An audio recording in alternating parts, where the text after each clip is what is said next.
আমি এখন দাঁড়ানো আছি ইতালির রোমের পিয়াসা দি পপোলো।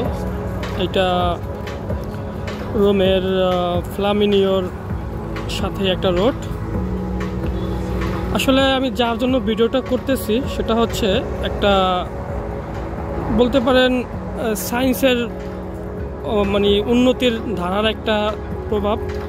যেমন আমাদের দেশে বিয়েবাড়ি বা বিভিন্ন অনুষ্ঠান বিভিন্ন প্রোগ্রামে যত গেট টেট সাজানো হয়, লাইটিং করা হয়, সেটা অনেক ব্যয়বহুল, সময় সাপেক্ষ এবং খুবই জঞ্জাট। যেমন তার, কেবল এসব টানা হেঁচড়া করা খুবই একটা ঝামেলা।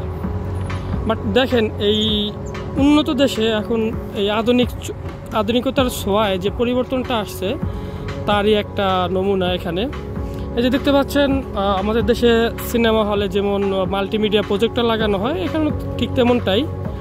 বাট এটার আসল কাজটা দেখেন এই দিকটাতে,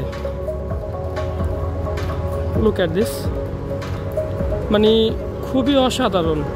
আমাদের দেশে যেমন আপনার লাইটিংগুলো ফিক্স থাকে, কয়েকটা অ্যানিমেশনের ভিতরে আবদ্ধ থাকে, এখানে ঠিক তার বিপরীত। এখানটাতে আপনার মানে যা খুশি তাই এখানে ওরা অ্যানিমেশন করতে পারতেছে। আর লাইটিংটা এতটা নিখুঁত, মানে সামনাসামনি আপনি না দেখলে বুঝতে পারবেন না। ভিডিওটাই এতটা সুন্দর লাগতেছে, ভিডিওতে আমি যতটুকু দেখতে পাচ্ছি। সামনাসামনি তো আরও এর থেকে হাজারো গুণ সুন্দর। মানে আমাদের দেশে লাইটিংয়ের ডিফেক্ট থাকতে পারে, বাট এখানটাতে নাই। অসাধারণ। এখানে অসংখ্য অগণিত হাজার হাজার, মানে কোনো লিমিট নাই, আপনি চাইলে যতটা অ্যানিমেশন চান দিতে পারেন। এই মাল্টিমিডিয়া প্রজেক্টরটা এখান থেকে কন্ট্রোল করা হচ্ছে এবং এটা 4টা মাল্টিমিডিয়া দ্বারা কানেক্টেড করা, মানে প্রতিটা ডিভাইস একটা ল্যাপটপের সাথে যুক্ত।